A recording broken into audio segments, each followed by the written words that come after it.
Hi, everyone. My name is Stephanie Keel. I am the Director of Marketing at the Arts Center of Kershaw County. And in December, we are going to present The Importance of Being Earnest on your screen. And right now, we have someone very special. She is playing the role of Cecily in The Importance of Being Earnest. Leah, hello, welcome. How are you? I'm great. How are you? I'm doing wonderful. So you are not a familiar face No. in Kershaw County. Tell us a little bit about yourself, where you live. Tell us about you. Well, I'm originally from San Antonio, Texas, and I moved to Alabama, and now I live in Birmingham, Alabama. So I do have family in Charlotte and family in Charleston. So I've got the Carolinas covered. So how did you end up in this actual production? Because this is something that I really want to touch on, because the silver lining, if you will, of COVID has been that, you don't have to come to one theater every single night. It's actually virtual. Right. And the funny thing is, Frank Thompson and I, as I think you said, we go way back like car seats. We've been friends for years and years and years. And when I tell people here, I'm like, yeah, I've got rehearsal tonight. I've got to do this tonight. And they're like, oh, what are you in? I say, it's The Importance of Being Earnest in South Carolina. No, and they're like, what? Where are you rehearsing? And I'm like, well, it's on Zoom.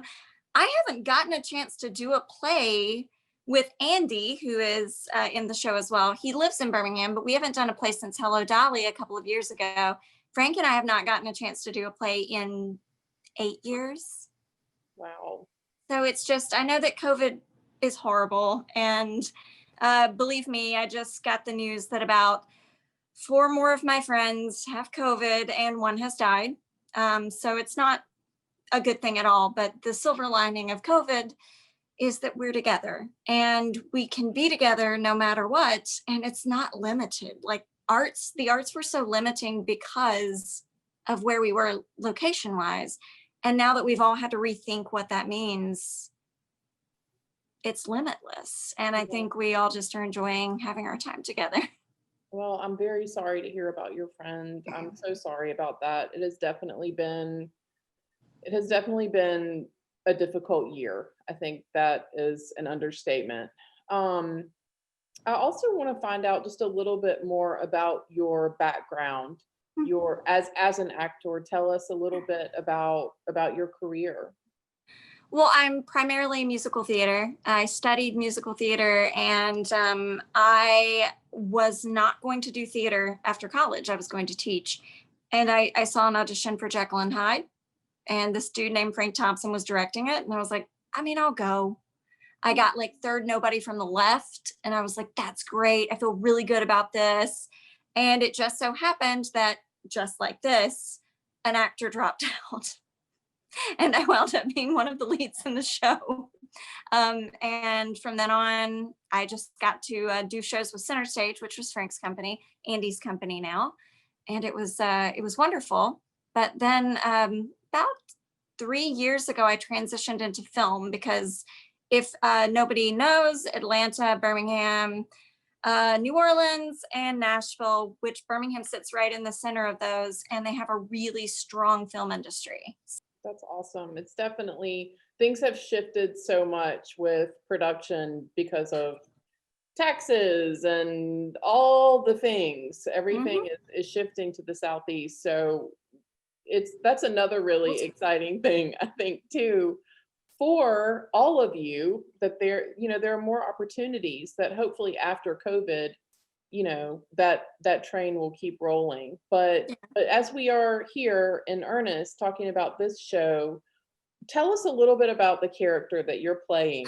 So I think I kind of got in on the end of Deborah's conversation, and I heard her say something so interesting, that everyone is playing these like layered characters. They're 2 people really, because there's a polite society and an expectation, and then there is what we are at our core. And I think I've watched so many productions. I mean, when you teach, you wind up seeing The Importance of Being Earnest. at every single one of your students, like first or second college productions. You know, every male student's like, come watch me play Lady Bracknell. Every female student is either my character or one of the other characters. So you go and you see these productions, and I always see her played as so wide-eyed and innocent. And there's something about her that she's got something in her that is manipulative. Like, she sits there and tries to manipulate Miss Prism. She tries to manipulate Earnest as much as she can. Like, she is a manipulative person, but not in a bad way. She just wants what she wants. And the way she gets it is to act like, oh, I don't know. And then she gets it. So speaking of Deborah, we were kind of talking about hair and makeup. Yes. You're not just the performer, you're not just the character, you are also a makeup artist, you're also a hairstylist, wardrobe. Tell us a little bit about that. What is it like to play all of those roles while being in character? Well, when I know, right, at your house, like, if you could see this, it's a high mess. I'm under renovation right now. Thank God for virtual backgrounds.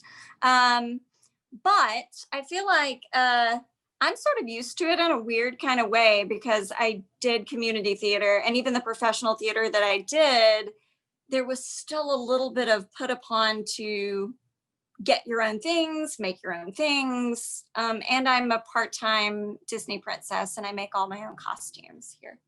Tell us about that. So about 5 or 6 years ago, I got involved in a charity called the Fairy Tale Project.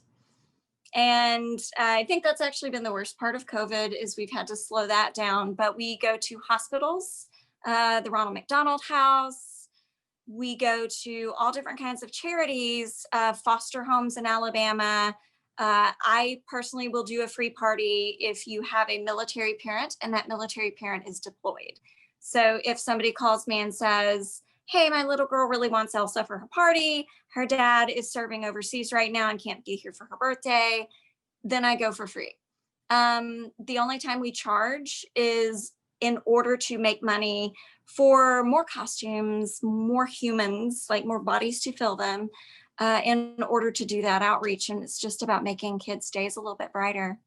So oh, that's amazing. Bravo. Yeah. That is absolutely wonderful. While we are on the subject of wonderful things, what you guys are doing is absolutely wonderful for the arts community, particularly obviously in our area, because we're presenting the show. We miss, working here at the Arts Center. I'm used to actors everywhere, little dancing bumblebees all over the place. I mean, normally this place is extremely busy and it's very quiet, and we miss that. But through what you are doing, we are able to at least sort of have something to share with the community. What has it been like to take a show from the stage and put it on literally Zoom in this tight little frame? I kind of love it. I know a lot of people would say it's very limiting, but I have a really tough time transitioning from job to job to job. I'm a realtor, and I also do film and I do theater. So when I'm entrenched in both, very often I will get on a film set and I'm like, hey, how's it going? And they're like, okay, like literally take it 25 steps down. You look like a cartoon. So you feel like, okay, well, I didn't transition that very well at all. And then you get back on stage, and my beloved Sandra Taylor, who I hope is watching this, Sandra Taylor would say, Leah, you're being a film actor right now, and nobody can understand you all. They care what you're saying. I love that. I saw never that even thought about actually. He hears it. Yep, it's spot on, Sandra Taylor. Nobody can hear what you're saying. Sandra said something similar to me. Yeah. Frank, I actually saw Hey, Sandra guys, today, and I'll be in talking the to her interest this of weekend. Stephanie's time, let's stay on mute and let her get through the interview, please. Sorry. She's Oh, delightful. So Sandra Taylor is a delight here in Birmingham. And but she reminded me that I am acting like a film actor when I'm on stage sometime, and that's not appropriate. So this is actually kind of nice. Like, it's two things I really love, film and live theater, but it's sort of mixed. And it is a community. You just heard what happened. It's still a community, and this is still the dressing room. So hi, audience. Welcome to the dressing room. If you ever wondered what it's like to be backstage with us, that fun outburst, that's it. That's Everyone's so in everyone's room. interesting. I never thought about both of those worlds merging, that you get to be theatrical on camera.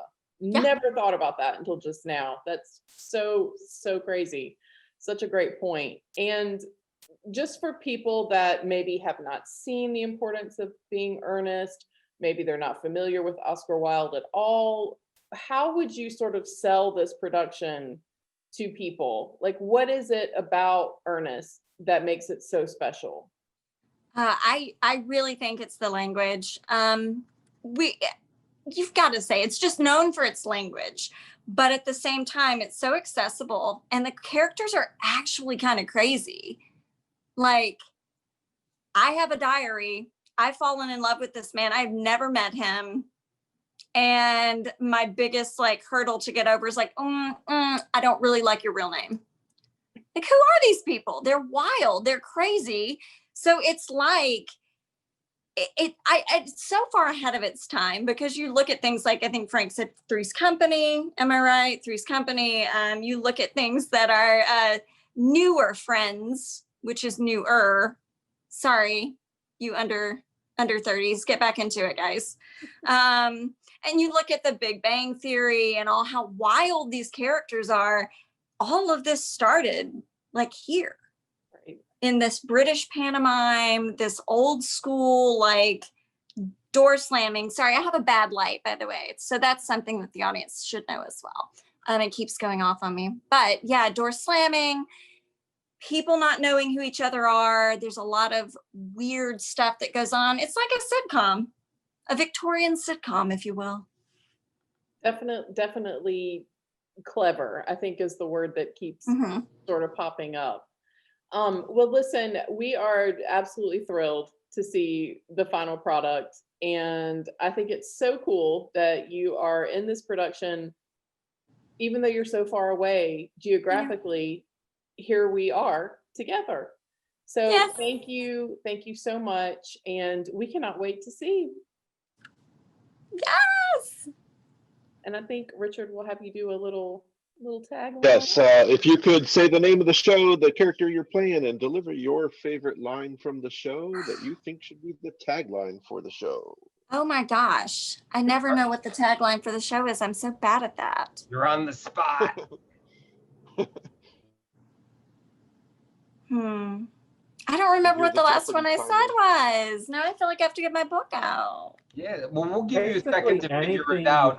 you I just have to We can come comment back that around. I love the little repartee that happened there. And then I love that Richard was being the consummate stage manager and saying, okay, stay on task, I'm this sorry, is how I we think do that's that great. for real. Yeah, that's why I feel like the audience, I think one of the best I'm things. glad to hear you guys say that, because I felt like I was being a You So I were feel like- being I feel like- that is exactly why I want you to stage manage anything I ever direct. It's like I can be the nice guy and go, yeah, you guys are doing well. Richard's bad cop, and it's No, like, no, oh no. man, y'all better do what Richard says. He has the mute button, Richard will the get ultimate on you mute now. button.